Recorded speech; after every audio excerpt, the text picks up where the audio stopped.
Gastrointestinal surgery is a very common procedure performed on dogs and cats, frequently performed to remove foreign bodies, masses, and intussusceptions, as well as to obtain biopsies. A significant concern associated with gastrointestinal surgery is the potential for surgical site infections, SSIs, categorized as clean-contaminated procedures due to entering the gastrointestinal tract. SSIs pose serious health risks and increase healthcare costs.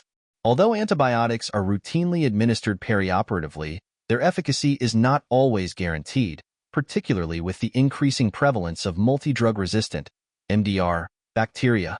Nocita, the brand name for liposomal bupivacaine, is a long-acting local anesthetic increasingly utilized in veterinary medicine for postoperative pain management.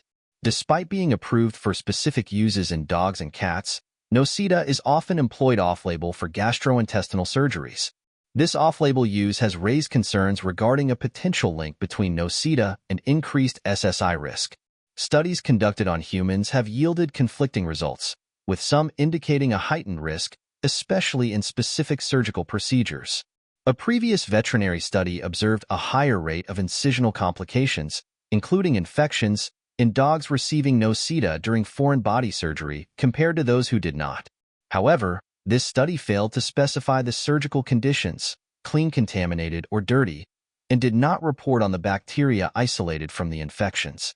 The study in question, published in the Journal of the American Veterinary Medical Association, aimed to determine the incidence of SSIs following gastrointestinal surgery in dogs and cats who received or did not receive Nocita.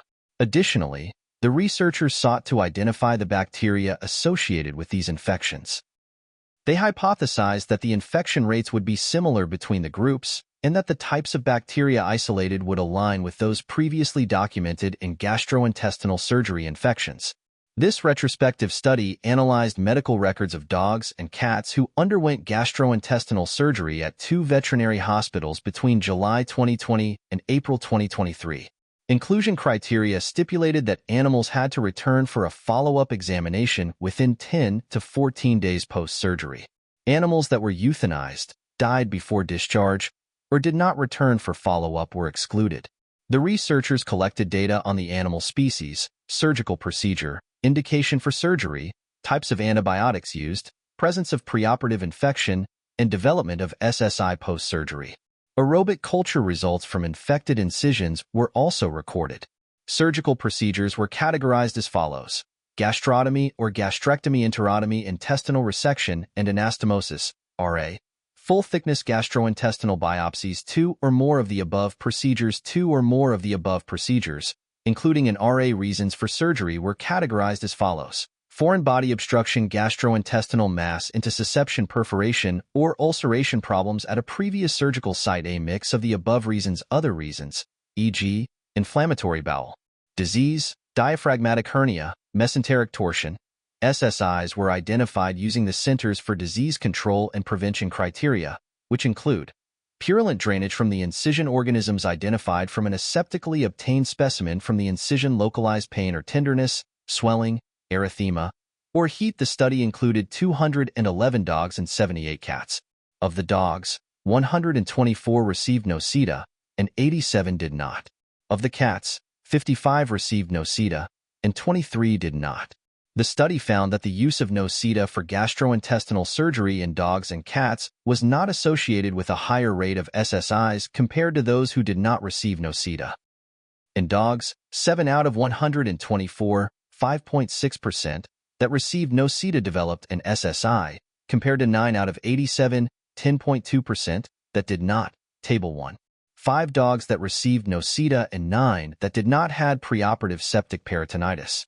None of the dogs that received Nocita and had preoperative septic peritonitis developed an SSI, while 1 dog that did not receive Nocita and had preoperative septic peritonitis developed an infection. Table 2.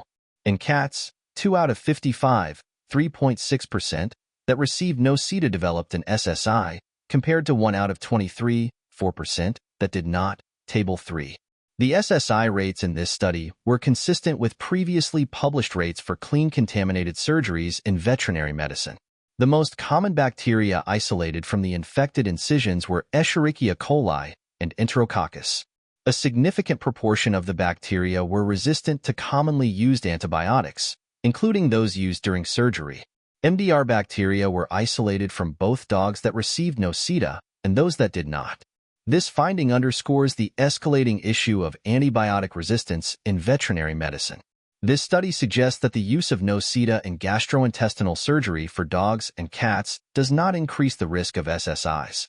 However, further prospective clinical trials are necessary to validate these findings and explore the potential impact of Nocita on the development of MDR infections.